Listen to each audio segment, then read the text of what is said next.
The Honourable oral questions, questions orales, the Honourable Leader of the Opposition.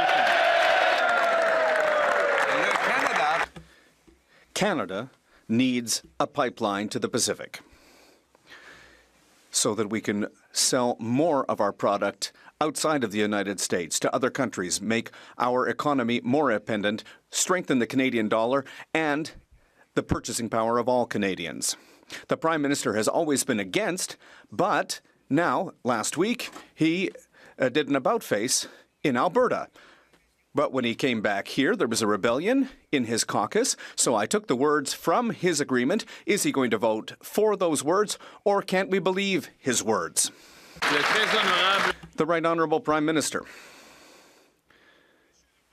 Mr. Speaker, the Memorandum of Understanding is not something that you can pick and choose from.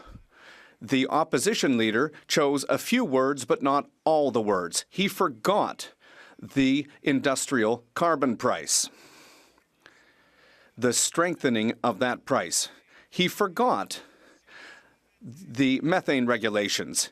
He forgot net zero 2050. You have to eat the entire meal, not just the appetizer. Eat the entire meal. Well, that would be great if Canadians could buy a full meal, Mr. Speaker. But he's talking about a carbon tax that continues to apply on equipment for farmers, on fertilizer, on those who deliver foods to our stores. And it's causing food inflation to the point that it now is going to cost $17,000 to feed a family of four for a year. Why not get rid of these taxes on groceries so that Canadians can feed their families? The Right Honourable Prime Minister. Mr. Speaker, there is no carbon tax on Canadian farms, which have emissions below 50 kilotons. The impact of the industrial carbon tax on the price of food in Canada, according to the Climate Institute, is about zero. The Honourable Leader of the Opposition. Mr. Speaker, Canada needs a pipeline to the Pacific to sell $30 billion of our energy overseas, outside of the U.S. market, making us more independent, self-reliant, our dollar, and therefore Canadians' purchasing power stronger. The Prime Minister always opposed the pipeline, which his party killed, but last week he flip-flopped and promised while he was in Alberta in a deal that he would build such a pipeline. So I took the very wording right out of that deal and put it into a motion before the House of Commons. He experienced a massive rebellion in his own caucus, but if he's going to vote against his own words, how can Canadians ever believe his words? The Right Honourable Prime Minister.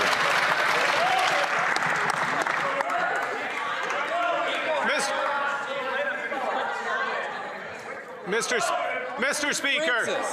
Speaker, as the Canadian national cricket team knows, you've got to play the whole T20.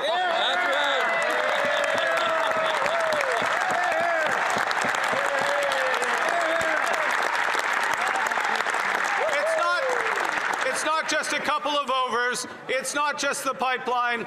It's not just pathways. It is a price on industrial price on carbon that goes to $130 effective. It is reductions in methane. It is net zero 2050. It is building Alberta strong, Canada strong, durable, sustainable, and... The Honourable Leader of the Opposition. I took the wording for the motion right out of his deal. And if he votes against the motion, he's voting against a pipeline to the Pacific. He's voting against overriding the discriminatory and anti-Canadian ban on shipping our energy abroad. He's voting against consultation with the First Nations people and the British Columbia government, and he's even voting against his own beloved carbon capture and storage, all of which I took word for word right out of his own deal. So if the Prime Minister is only in favour of a pipeline when he's in Alberta, but against when he's in BC and Ottawa, how can Canadians even keep track of where he stands on anything? The Right Honourable Prime Minister. Mr.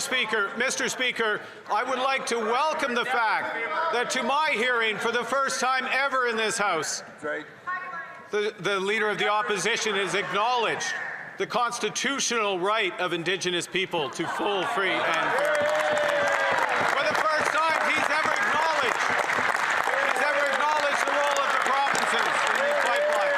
But he hasn't acknowledged yet the need for an industrial carbon price or the reduction in methane, two things that the Premier of Alberta acknowledged, signed wholeheartedly as part of a complete meal. The Honourable Leader of the Opposition.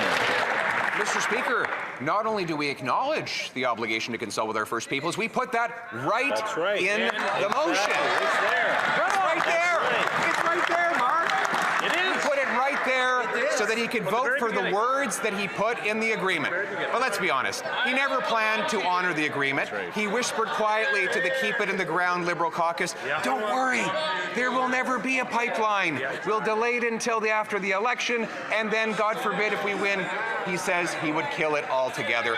Why can't he say one thing to all Canadians and champion the pipeline with us today? The Right Honourable Prime Minister. Mr. Speaker, the MOU between the Government of Canada and the Province of Alberta is about a pipeline. It is about carbon capture and storage.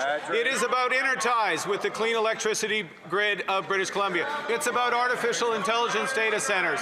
It is about an industrial carbon price that works.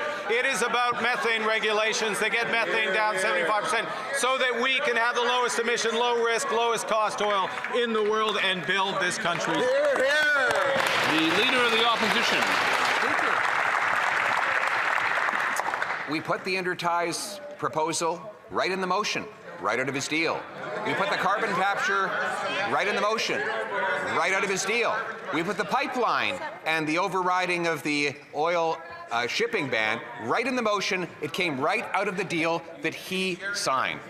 So now it's clear that the only thing he really cares about is that it doesn't include an industrial carbon tax that will drive jobs out, drive grocery prices up. Why is it that he wants a carbon tax without a pipeline when what we really need is a pipeline without a carbon tax? The Right Honourable Prime Minister. Mr. Speaker, the grand reveal has been made. Mr. Speaker, I'm not a lifelong member of this House, so I don't know all the rules, but I don't think there's a limit on the size of motions. And in fact, since the MOU is already translated, I think it would be very easy to take the entire MOU in both official languages and propose them if the members opposite would support everything that the Premier of Alberta has done. That's a very good question. L'Honourable Député. The Honourable Member. The Honourable Member for Belleuil-Chambly. Mr. Speaker, we read this morning a letter from the former Minister of the Environment and former Minister of Heritage, and apparently he's not very happy, but still a member of the Liberal caucus, and he has described the setbacks and the problems with the agreement between the Prime Minister of Canada and the Premier of Alberta. What I need to know from the Prime Minister is he going to choose the environment and his own caucus, or is he going to choose the investors in the oil companies? The Right Honourable Prime Minister. Mr. Speaker, the government has chosen Canadians, the future of all Canadians. That means good jobs.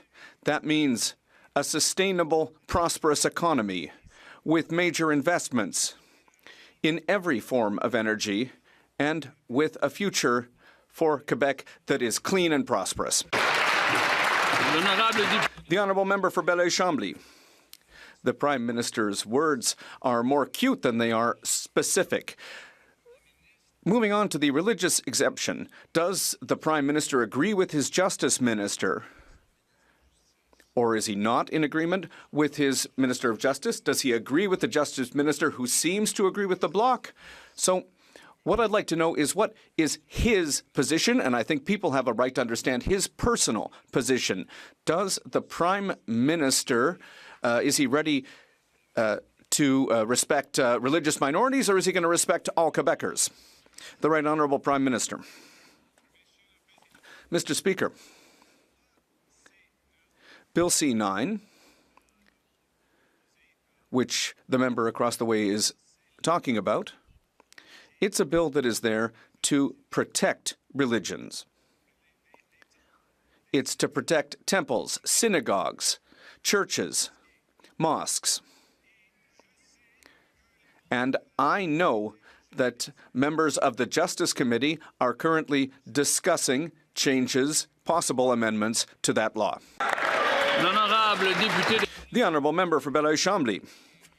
So among the religions to be protected, is there Adil Sharkawi, Mr. Speaker? Mr. Speaker, we've learned that somebody who's close to the Prime Minister and who's close to the Liberal Party of Canada, we believe that it's just like in the Trudeau era, we've understood that this person has spoken out in favor of the discount drivers, the drivers who are dangerous on our roads. I'd like to ask the Prime Minister, is he going to serve the Friends of the Liberal Party, or is he going to serve Canadians and their safety? The Right Honourable Prime Minister. Mr. Speaker, unacceptable words are always unacceptable, and that's clear. That's absolutely clear. We are working and always working to protect truckers. We are always working to protect rights, and that is why the government is tightening the rules for truckers. The Honourable Leader of the Opposition. Mr. Speaker, speaking of trucks, they take steel, unlike what the Prime Minister said when he asked a reporter whether he or anybody uses steel anymore in Canada. You know, farm equipment takes steel as well. And farming takes fertilizer. All of these things are taxed by the industrial carbon tax. Sorry I have to give this elementary lesson in the supply chain to the Prime Minister, but it is the reality. And with this tax, food prices have gone up so that Canadians now have to spend $17,000 a year on groceries. Before Christmas, will he get rid of that tax, or will he be the Grinch of the grocery store? The Honourable Government House Leader. Mr. Speaker, for a fleeting moment there, I thought we were going to get another lecture on wood. We were all bracing ourselves over here for another one of those Leader of the Opposition lectures on wood. I do take his point on steel. Indeed, there is steel in farm equipment. Indeed, Canadian farmers are the best in the world. Indeed, our Minister of Agriculture and the entire government are rallying behind them to support our farmers, to support our steel workers, to support our economy, to build big projects with Alberta, with British Columbia. We're going to keep doing that, Mr. Speaker. The Honourable Leader of the Opposition. Yet the Prime Minister is afraid to stand up and debate grocery prices. He says he knows so much about inflation. Well, he's certainly caused a lot in his life, Mr. Speaker. Then he should be able to stand up and defend the very industrial carbon tax that he says is even more important than a pipeline from Alberta. An industrial carbon tax on farm equipment, fertilizer, food processors, at a time when Canadians are paying twice what they were a decade ago for groceries. At Christmas time, will he do the right thing, get rid of this tax so Canadians can eat? The Honourable Minister of the Environment and Climate Change. Mr. Speaker, let me make it really simple for the member opposite. The industrial... We have to be able to hear the Minister. The Honourable Minister from the top, please. From the top. Thank you, Mr. Speaker. Apparently, I need to repeat it again and again, so let me do that.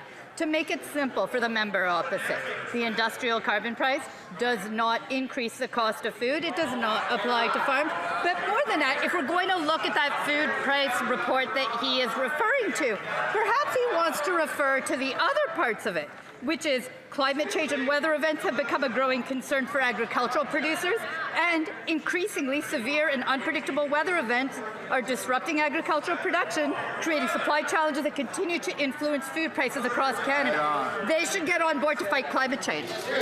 The Honourable Leader of the Opposition. Mr. Speaker, no matter how high they raise the taxes, they're not going to change the weather, Mr. Speaker. And the Prime Minister should be willing to stand up before Christmas and look the seniors in the eye who can't afford to feed themselves, the single mothers who can't afford to feed their children and buy Christmas gifts this winter, while he not only does an industrial carbon taxes on farmers and fertilizer, but a food packaging tax, which will increase grocery prices by $1 billion across the land. So will the Prime Minister live up to his promise to be judged by the prices of the grocery store and get rid of those hidden Liberal taxes on food? The Honourable Minister of Jobs and Family. The Leader of the Opposition has said he doesn't want to do anything about climate change. He wants to talk about imaginary taxes.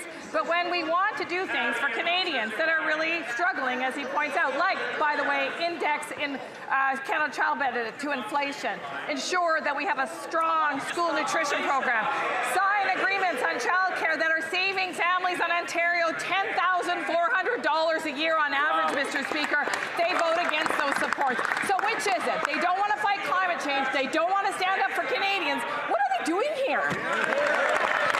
The Honourable Leader of the Opposition. Stand up for Canadians. The Prime Minister won't even stand up in the House of Commons and answer a question about groceries.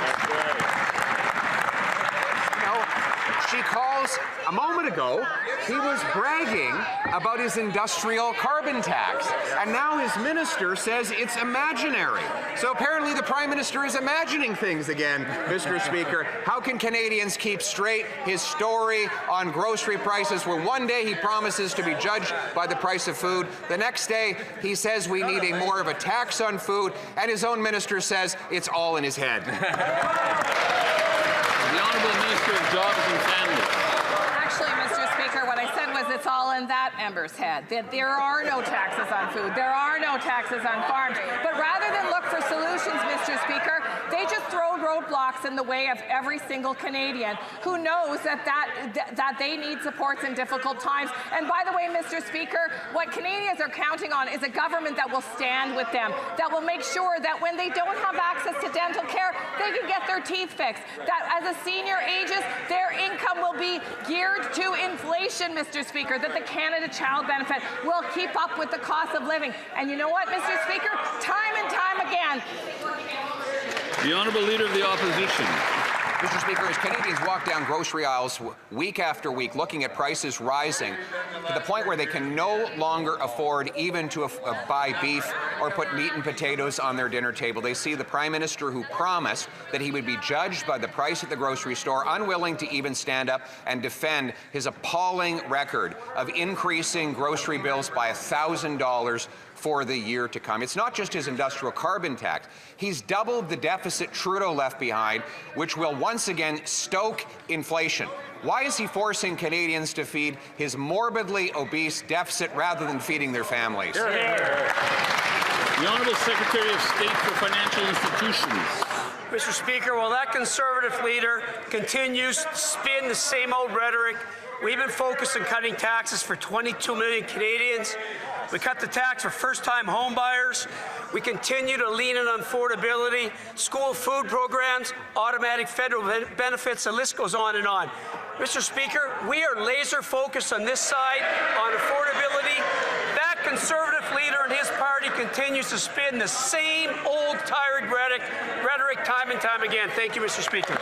Honourable Leader of the Opposition. Well, I'm glad that member got that off his chest, but the reality is that the question was for the Prime Minister. He's the one who promised to spend less, and yet he doubled the deficit that Justin Trudeau left behind. His deficit is $16 billion bigger than he promised. he's added about $90 billion of net new spending, most of it on governmental operations. And all of this will contribute to the inflation Canadians are paying at the grocery store. So why won't he stand up and take account for the food price inflation he's caused while Canadians struggle to put Christmas dinner on the table? The Honourable Minister of Natural Resources. Mr. Speaker, newsflash, we're in a trade war. We need to work together. The government of Alberta supports this MOU in its entirety. The citizens of Alberta gave our Prime Minister 2 standing ovations in Calgary for this MOU. The only people who are divided on this are the Conservatives. They should get on board and build Canada. The Honourable Leader of the Opposition. Maybe we should tell that to the Liberal member for West Vancouver Sunshine Coast, the Liberal member for Vancouver Grenville, the Liberal member for Beaches East York, the Liberal member for Victoria, for Vancouver Quadra, South Surrey White Rock, Honoré Mercier, Fleetwood Port Kells, Laurier Ste. Marie, Coquitlam, Port Coquitlam, North Vancouver, Capilano. These are all the 11 Liberal MPs who have spoken out against the Prime Minister's deal, and instead of standing up to them, instead of standing up to the Leave It in the Ground Liberal caucus, he's backed down, put them back in charge, and blocked his own pipeline, Mr. Speaker. The Honourable Government House Leader. Mr. Speaker, every one of those 11 people, indeed every one of the 170 people on this side of the House who were elected to put Canadians to work, building major projects, building it with Canadian steel, Canadian lumber, Canadian aluminum, protecting our workers, protecting those most vulnerable, coming to the aid of families. 170 Liberal members on this side of the House supporting a strong Canada, a compassionate Canada, and we are completely united on all of that, Mr. Speaker.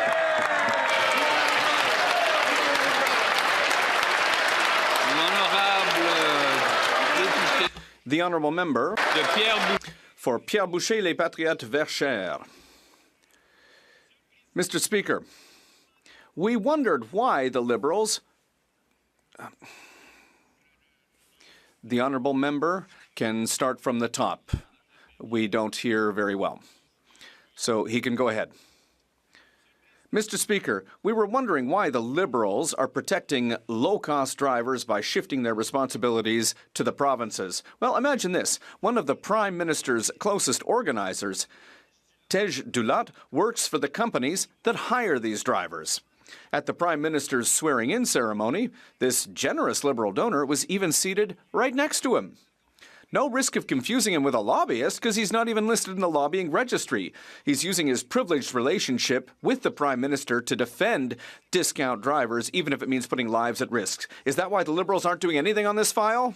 Ministre des Transports. The Honourable Minister of Transport. Mr. Speaker, it's this Prime Minister who has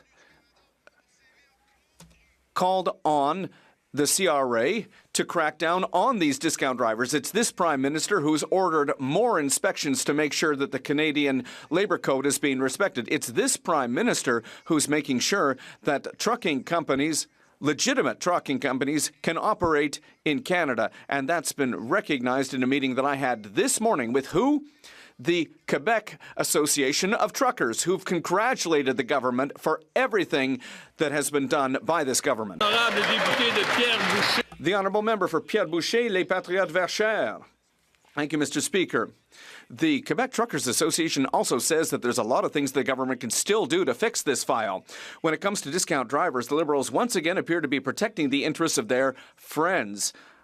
Unless it's the interests of their own pockets. Because in addition to the Prime Minister's organizer, who's lobbying unofficially, the Liberals have received $85,000 in donations from people linked to discount drivers. It's extremely worrying to see their inaction when road accidents have gone up by 35% in Quebec in just 1 year. If road safety is really a priority for the Liberals, how is it that the Bloc's 10 requests have not been applied? The Honourable Minister of Transport. Mr. Speaker, in all the actions that have been taken by the Prime Minister, by the Minister of Finance, by the Labour Minister and the Minister of Transport to crack down on these discount drivers, regime that I would note was created by Mr. Harper, one thing has been missed, and I think that Mr. Plamondon is going to come and reproach the Bloc Québécois because the Bloc is asking for the federal government to interfere in the jurisdiction of the government of Quebec to fix their issues and their problems. Mr. Speaker, we're not going to do that. The honourable member for Chilliwack Hope. The Prime Minister can't be trusted on pipelines. He endorsed Justin Trudeau's cancellation of the approved Northern Gateway pipeline and stopped the shipment of Canadian oil through northern BC. Now he claims he might allow a new pipeline, but his Liberal MPs insist that it will never get built. Instead of playing both sides, the Prime Minister should definitively endorse a new pipeline to Canada's west coast and cancel the Liberal ban on shipping oil from northern BC. Will the Prime Minister finally stop the doublespeak, stop obstructing the pipeline, and vote for the Conservative motion today? The Honourable Minister of Natural Resources. Mr. Speaker, for a future pipeline, it means diversifying our trade and greater competitiveness on a global scale. We need to put cards in our hand to fight this trade war.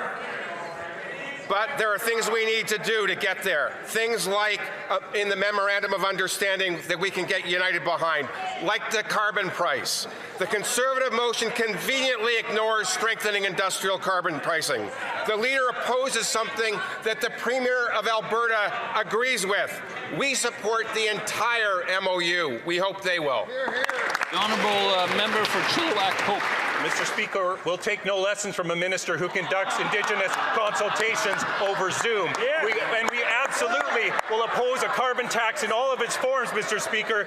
This Prime Minister has said that he told his Keep It in the Ground caucus that the pipeline will never happen, while he promises Albertans that it might. So today, he can finally come clean with Canadians and provide crystal clear clarity. He can support our motion, which is based on his MOU, vote to cancel his tanker ban, and greenlight a new pipeline. So why doesn't he get out of the way, stop obstructing the pipeline, and vote for our Conservative motion?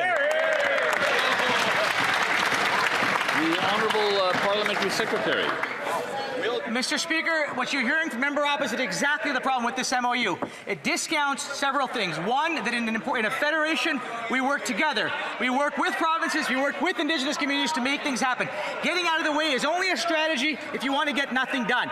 The way to get things done is to work together. And for every single member from British Columbia on the other side of the House, I ask, how can they support a motion that ignores British Columbia and British Columbians completely? They should be ashamed of themselves. The honourable member for Calgary-Midnapore. Today is a monumental day for Canada's energy sector and for my province of Alberta. We will see if the Liberals stand behind their Prime Minister's promise to build a pipeline for Canada, or will he do as his predecessor and submit to his Keep It in the Ground caucus. Families in my riding are worried that this Prime Minister is paying lip service once again and that these are empty words. And it's no surprise as to why, after how this government has destroyed the natural resources sector over the last decade. So will the Liberals stop obstructing a pipeline and vote for our motion?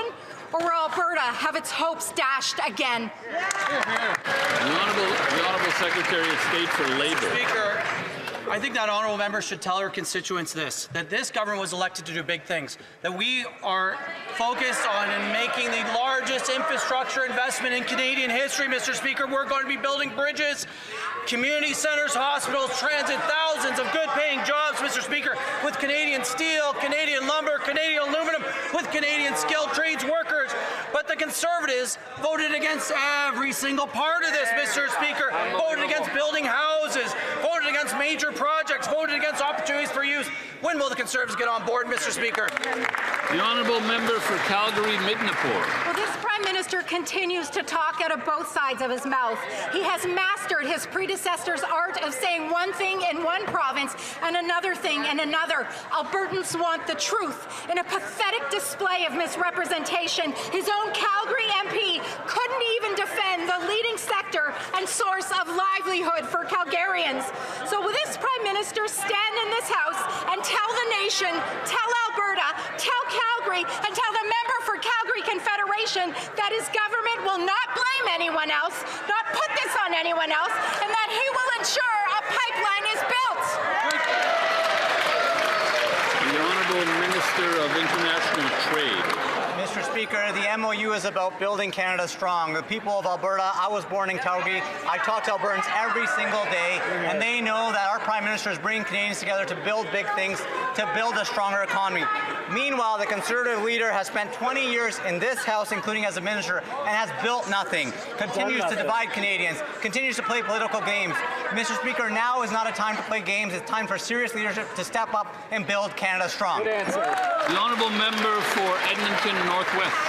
The Prime Minister is talking out of both sides of his mouth on pipelines and tanker bans. Behind closed doors, he whispers to the Liberal Keep It in the Ground caucus that the pipeline will never be built, while signing an MOU to build one for Canadians. The Liberals say they are for a tanker ban, but then the Prime Minister promised to override it in the MOU. The Prime Minister promises Indigenous communities a seat at the table for a pipeline, but has ignored them for the last 8 months and is cutting them out of the tripartite decision-making table. Wow. Will the Liberals stop obstructing the pipeline by voting for their own MOU? Good question.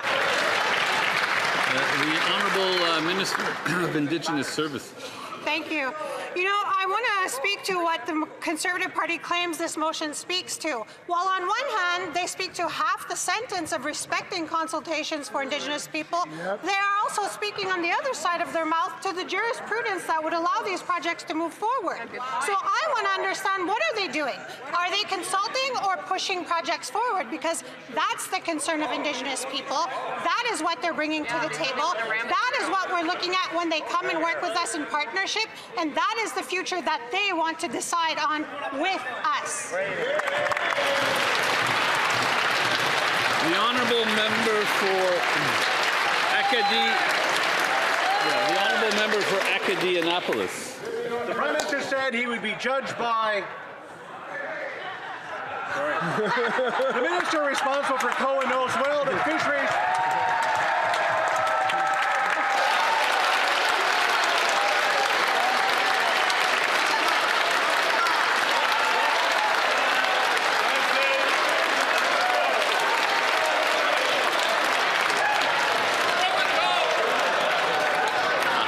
Afraid this would happen.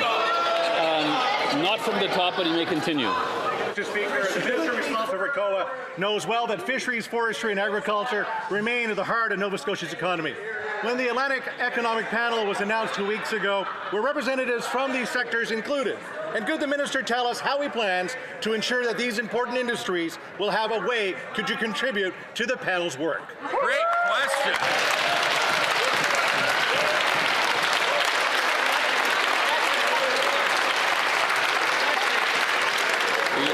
The Honourable Minister of Justice. Mr. Speaker, I want to thank the Conservative Shadow Minister for Economic Development in Atlantic Canada for being finally permitted to ask a question about Nova Scotia in the House of Commons. Mr. Speaker, it speaks volumes about the Conservative Party that since he has joined the government, they are yet to actually replace him and go without a voice from Atlantic Canada representing the economic interests of Atlantic Canada. Yes, we rely on these traditional industries that he cited in his question, but we've appointed a private sector-led panel of business leaders to shoot the path forward on energy, on defense, on clean tech to ensure we have good pay and jobs. The honourable member for Thornhill. I think it's safe to say, after all of that, the Prime Minister regrets telling Canadians that he's going to be judged by the prices at the grocery store. That's right. Because these prices are skyrocketing and it's only getting worse. Now 1 in 10 people in Toronto are using a food bank, and even full-time job holders have to use one too. Instead of getting full carts at the grocery store, Canadians get to watch trending TikTok videos about making what they're calling poverty meals. That's out of ramen and hot dogs. So can the Prime Minister seriously say, with a straight face, that this is the standard that he wants Canadians to live under? The Honourable Secretary of State for Children and Youth. Thank you, Mr. Speaker. While the Prime Minister is delivering for Canadians, let's take a moment to reflect on the hypocrisy of the members opposite in this House. They voted against meals for children at school. They voted against $800 worth of savings for families through the school food program. They voted against dental care for seniors and for children. And they voted against saving parents thousands of dollars on childcare. If the members opposite want to talk about judgment, Mr. Speaker, they should start by looking at their own record. Thank you, Mr. Speaker. The honourable member for Thornhill. As that after a decade in power, Let Ottawa Feed Your Kids, they've already admitted their failure after 10 years. Let me put it in context, though, for that minister. The number of people using a food bank in Toronto alone could fill the Rogers Centre 8 times every single month. And with the average grocery bill set to rise by $1,000 next year, the government's $11 a year tax cut to those who need it most isn't going to cut it. So no, we will not vote for it. Instead of giving crumbs back to Canadians, why don't they cut the taxes off of food and let Canadians have a meal at home? The Honourable Secretary of State. Mr. Speaker, for starters, there is no tax on food. That's right. We can start there. Canadian families with children under 6 are receiving up to $8,000 a year tax-free per child. This is a program that is tagged to inflation to meet and keep up with the cost of living. Members opposite, year after year, vote against investments like the Canada Child Benefit. It is shameful. Thank you, Mr. Speaker. The Honourable Member for Lethbridge. Canadians aren't asking for more government programs. They're just asking for the dignity and respect of being able to provide for themselves and their families. Right now, Canadians are struggling more than ever to be able to afford things. And in my riding, I just received a phone call from an elderly gentleman who shared with me that he's now down to 1 meal per day. And he's desperate, and he's without hope. And he's looking at this government and he's saying that they've abandoned him. And so he's looking for an answer. Will the Liberals simply repeat their tired talking points about big government programs and the food school program, or will they actually provide a real solution to Canadians? The Honourable Minister of Jobs and Families. Well, if you listen to the Conservatives over there, Mr. Speaker, there is no solution. The solution is sink or swim. If you can't afford to feed your family, oh well, too bad. The state's not there to take care of you. But here in Canada, we've always believed in taking care of each other. It's why we're known for our universal health care system around the world. And Mr. Speaker, we've built on that. We make sure that we take care of people who need food. We make sure that families who need extra help get the Canada Child Benefit. We make sure that if you're working poor, you get a working income tax benefit. Because why, Mr. Speaker? We believe that Canada is stronger when it includes all of us. The Honourable Member for Lethbridge. Again, Canadians are not asking for more government programs or to be spoken to in the manner that that minister just did. They are simply asking to be respected and empowered to be able to provide for themselves. And one of the best ways that this government can do that is by taking unnecessary taxes off of food. According to the latest report, food prices next year are going to go up by about $1,000 more per family. $1,000. There's a woman in my riding who recently reached out to me as she has 4 kids and she relies on the food bank. She feels desperate and without hope. She just wants the dignity of being able to provide for her kids. Well, the Liberals here. The Honourable Minister of Environment and Climate Change. Speaker, I think that you've heard it from this side, and we will keep on saying it. We are there to support Canadians, and you hear about the many programs that they voted against that we are putting in place to support Canadians. But if we're going to rely on that food report, also should look at what it said about, for example, the price of beef, which says nearly a decade of drought in the leading beef-producing area of Canada has resulted in the smallest number of cattle since the late 1980s. Reduced supply and consistent demand creates upward pressure. The cost of food is going up because of climate change. There is no tax on food, but we will be there to provide the programs to help Canadians. The Honourable Member for York Durham. Here's a resident they're not supporting, Mr. Speaker. He wrote to me and said, quote, "I have lived in the same neighborhood for more than a decade, and almost every essential cost of living has increased dramatically. He had the receipts for his groceries from $200 a month to $600 a month. And what did the Prime Minister say? We should judge him by the price of groceries at the store. Well, that's some judgment, Mr. Speaker, some failure. And next year will get worse. Canadians will pay $1,000 or more, according to the Food Rights Report. Given those struggles, will the Prime Minister end his inflationary spending, scrap the carbon tax, and get rid of the new fuel tax?" The Honourable Parliamentary Secretary to the Minister of Finance. Mr. Speaker, it's almost the holidays. Goodwill to all. The opposition leader says, nah, let's circle back next year after my leadership review. Meanwhile, hardworking Canadians wait for a well-earned tax break. They wait for a $50,000 first-time homebuyer's tax cut. Children wait for healthy meals at school. Families and seniors wait for affordable housing. And In addition to that, that member won't even stand up in this House and support the healthcare infrastructure fund that would build a hospital in Durham region that's badly needed for families. He should be ashamed of himself. The honourable member for Mégantic-l'Érable, Lotbinière. The Prime Minister sat just across the way, made it a personal issue. He told Canadians that he wanted to be judged on the price of groceries.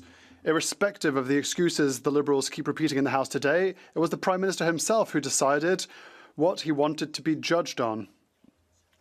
Well, not only has he failed miserably to bring prices down, but the bill will increase by another $1,000 next year. Why has the Prime Minister duped Canadians who are increasingly lining up at food banks because of his inflationary spending? The Honourable Minister for Government Transformation. Thank you, Mr. Speaker. It's rather unfortunate to spend so much energy to be elected, only just to harp on the same thing over and over again, speaking points from their leader to answer. It's even sadder to see that they vote against the childcare benefits, against the school food program that is saving $800 for the most vulnerable families. They voted against affordable housing, Mr. Speaker. They voted against the dental care system. When he talks about inflationary spending, I would like him to tell us what he even means by that. The honourable member for Mégantic-l'Érable, Lotbinière. Consultants, bureaucracy, all of that. No Liberals has stood up to defend the Prime Minister who said to Canadians, "You will judge me on the price of groceries." That is what he said. 36% of Quebecers face food insecurity, 3 million visits per month to food banks in Quebec. The Prime Minister's wealthy friends are certainly not affected by the reality of families skipping meals. They have enough money, they eat their fills. He promised to lower food prices. He misled Canadians. Will he stop his inflationary spending so that families can finally eat their fill, Mr. Speaker? The Honourable Minister. In the previous answer, Mr. Speaker, I listed everything against which they voted that supports people in his riding, Quebecers and Canadians from coast to coast to coast. We were elected to give opportunities to all Canadians and to all Quebecers, and that's what we're doing. 54,000 jobs created in November, 67,000 in October, 60,000 created in September. Unemployment is going down, inflation is going down, Mr. Speaker, because on this side of the House, we are building the strongest G7 economy. The Honourable Member for Chicoutimi-Le-Fjord. Mr. Speaker, the Prime Minister said that we needed to judge him on the cost of groceries. 8 months later, the price of food has exploded and families can't feed themselves. The 2026 report forecasts a worsening situation in Saguenay. 70 organizations that offer food assistance confirm that requests have gone up faster than what is available. When will the Prime Minister end his inflationary spending so that Canadians can eat their fill? The Honourable Leader of the Government in the House. Mr. Speaker, I would like to recognize how good my colleagues' local teams are, hockey-wise, but what he doesn't recognize is that no one in the Saguenay is saying, take these programs away. Remove the school food program. We don't like it. Remove support for organizations. We don't like it. Remove support for volunteers. We hate that. Remove the housing benefits. No one is saying that in the Saguenay, Mr. Speaker. The member should vote with us to keep these supports for the people of the Saguenay and elsewhere in our country. The Honourable Member for Chicoutimi-Le-Fjord.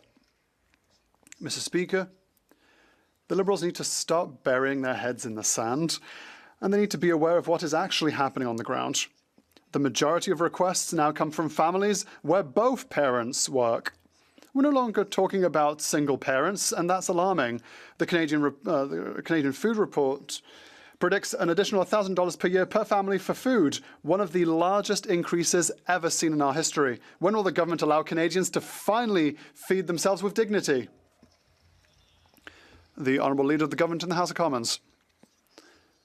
Mr. Speaker, my colleague, the Minister for Public Services and Procurement, asked a very pertinent question earlier. What is an inflationary expenditure at the end of the day?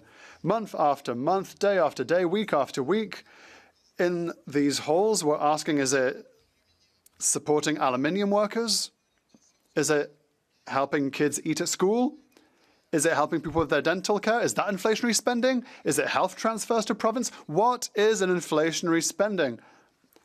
After all of these months, could we finally get a definition of an inflationary spending? The honourable member for Winnipeg South Centre. Mr. Speaker, in my father's dying days, he mustered the courage to stand in this chamber to fight for the passage of his private member's bill that set out a vision for the prairie provinces to continue playing their prominent role in our federation. That vision was realized with the passage of the Green Prairie Economy Act, which received royal assent shortly after his passing on December 12, 2022. Can the minister responsible for prairies share how the newly announced Prairie Partnership Initiative enhances this vision and establishes new opportunities for growth across Alberta, Saskatchewan, and Manitoba? Thank you.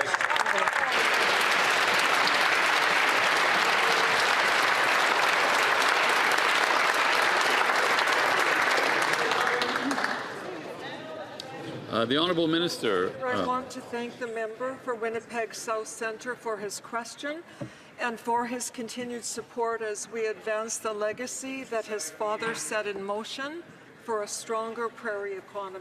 Here, here.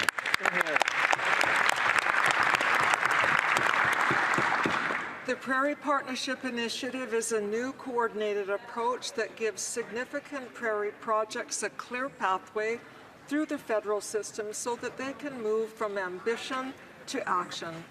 By aligning federal expertise with prairie priorities, the PPI will help meet this critical moment by positioning the prairies at the... The Honourable Member for Middlesex. The Prime Minister told Canadians that he should be judged by prices at the grocery store. Well, Canadians have judged, and they're angry. When the Liberals came into office in 2015, the Canadian grocery bill was $159 a week. And after 10 years, it's more than doubled now to $338. Greg from Komoka wrote me to say that he's sick of the rules for you and not for me attitude. Speaker, families can't afford meat and they're lining up at food banks while these Liberals continue to feast at public expense. So why does this Prime Minister think that he deserves luxury while Canadians can't afford lunch? The Honourable Secretary of State for Sport. Thank you, Mr. Speaker. You know, watching the leader of the Conservative Party lose in slow motion today has been a little bit amusing, but what's more interesting is watching him do it with a big grin on his face because he's so proud of himself. He's proud to vote against childcare, and he's proud to vote against school food programs, and he's so proud to vote against affordable housing. But what else he's proud of today, he's also proud to call climate change just weather. And he's also proud to refer to Indigenous people with a possessive noun. They're not ours. Mr. Speaker, he seems very proud of himself, but you know what Canadians are proud of? They're proud of our institutions. They're proud of programs that support them, and they're proud of this side, on this government. We're supporting them. The Honourable Member for Middlesex London. Are starving, and this member is making fun of things, and I say the Liberals should all be judged by the prices at the grocery store. Bad Liberal policies are what's driving up the cost of food by $1,000 next year. Caitlin from Thames Centre says the government is driving us into systemic destruction at the cost of food, fuel, and groceries soar. Elber from Strathroy asks why the Prime Minister promised cheaper groceries, safer streets, and more homes, but after 7 months, all he's delivered is higher prices, higher crime, and less for hardworking Canadians. So do the Liberals even care that there's over 2.2 million visits to food banks, or are they just here to help Brookfield line the Prime Minister's pockets? The Honourable Secretary of State. Thank you, Mr. Speaker. First, there's no taxes on groceries. There's no taxes on food. There will never be taxes on groceries, and there will never be taxes on food. And that member's a farmer. She should know better. She should know that the industrial carbon price has absolutely no impact on the cost of groceries, Mr. Speaker. They keep talking about things like the price of coffee. Maybe they should stand up and talk about how industrial carbon pricing in Canada affects the Colombian price of coffee, Mr. Speaker. It's absurd, Mr. Speaker. They're very, very proud to vote against all these programs that support Canadians, but if they could just provide Canadians with one solution to help them at the grocery store over this holiday season. Merry Christmas. Yeah, truly, Merry Christmas.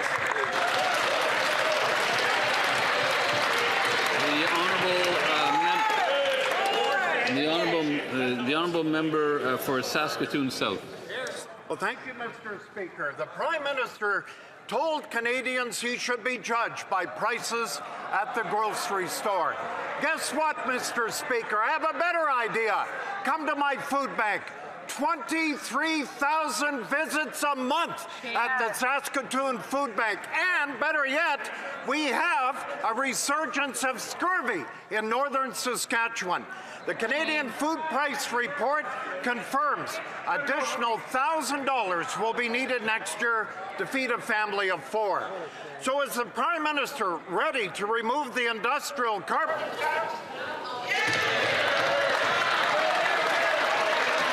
The Honourable Secretary of State for Rural Development. Thank you very much, Mr. Speaker. Let's see, what has this tired and old opposition accomplished in the last 10 years? Addressing food affordability, zero achievement. Addressing housing needs, zero achievement. Building major projects, zero achievement. Addressing the challenge of tariff, zero achievement. But their negative attitude towards Canada must stop. Because if they don't stop attacking Canada, I'm saying today I'm going to take every single one of them off my Christmas card list.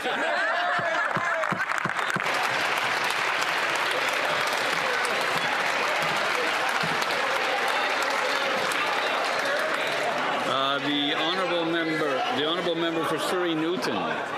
Mr. Speaker, last week the President of the Treasury Board held and hosted a co-summit on reduction of the red tape, bringing together the leaders from across the country.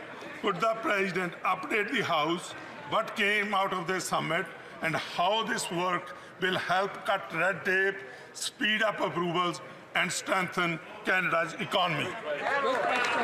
The Honourable President of the Treasury Board. Mr. President, I would like to thank my colleague for this excellent question. The summit was an important step forward, building on the 60-day red tape review we launched in July. We recently announced a new series of horizontal reviews. These reviews look across government to eliminate regulatory barriers and deliver faster and more reliable services, so we can grow our economy faster and build Canada strong, and to build the strongest economy in the G7. Thank you, Mr. Speaker. The honourable member for Edmonton Griesbach. Mr. Speaker, this Prime Minister told Canadians he should be judged by prices at the grocery store. Well, 8 months later, those prices have skyrocketed. I've heard countless horror stories in Edmonton of families struggling to afford food. I've even heard of single moms selling their furniture online to pay for rent and groceries. Just this week, Miranda from North Edmonton told me, I honestly don't know how people are getting by. It's heat or eat. When will these Liberals cut their inflationary spending and gas the industrial carbon tax so Canadians can afford to eat? The Honourable Secretary of State for Seniors. 2025 winds down and we're reviewing our Spotify Wrapped. Let's look at the Conservatives' 2025 Wrapped. In 2025, the Conservatives lost their 4th election in a row, spent Alberta's money on a by-election so they could say they created at least one job, invented imaginary taxes, and presented a platform with no plan to support seniors or families. Mr. Speaker, they need to work on their playlist because they are not listening to the same tunes as Canadians.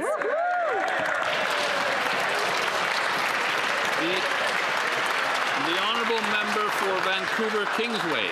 The former Liberal Environment Minister says this government approved a bitumen pipeline that abandons Canada's climate goals and risks BC's coast. In this House, the Prime Minister said British Columbia and impacted First Nations must agree to this project. In BC, the Energy Minister claimed free, prior, and informed consent is required. But the MOU signed between Ottawa and Alberta says no such thing. Liberals are telling one story here, another in BC, and yet another in Alberta. Canadians deserve to know, is consent for this pipeline required or not? The Honourable Minister of the Environment and Climate Change. Mr. Speaker, the Prime Minister was very clear in this House. He said that the agreement requires agreement from British Columbia, requires the agreement of First Nations, That has been said in this House, and we stand by that right here, right now, and we will continue to. The honourable member for Saanich Gulf Islands. Thank you, Mr. Speaker. One section of the enormous Bill C-15, over 600 pages of omnibus budget bill, that's not yet been even mentioned in this place, and it wasn't mentioned in the budget either. So the idea that the Budget Implementation Act just implements things in the budget is belied by pages 301 to 304, with it exempt at ministerial discretion the application of Canadian law to any entity, which could be people or corporations, at the discretion of the minister with no public oversight. Can anyone here, particularly the Minister of Finance, explain? The Honourable Parliamentary Secretary to the Minister of Finance. I agree with the member that the budget bill is full of really great measures for this country, but one thing we can all acknowledge is that Canada has world-class innovators and entrepreneurs, those of whom will help us build the strongest economy in the G7. As part of that process, we're reducing red tape to broaden the use of something called regulatory sandboxes to help foster and spur research and development and innovation. We'll do this in a responsible way, in a forward-looking way, and in a temporary way. These will be authorizations that are limited, but these will help us keep up with the speed of innovation in this country. Thank you. And that concludes question period.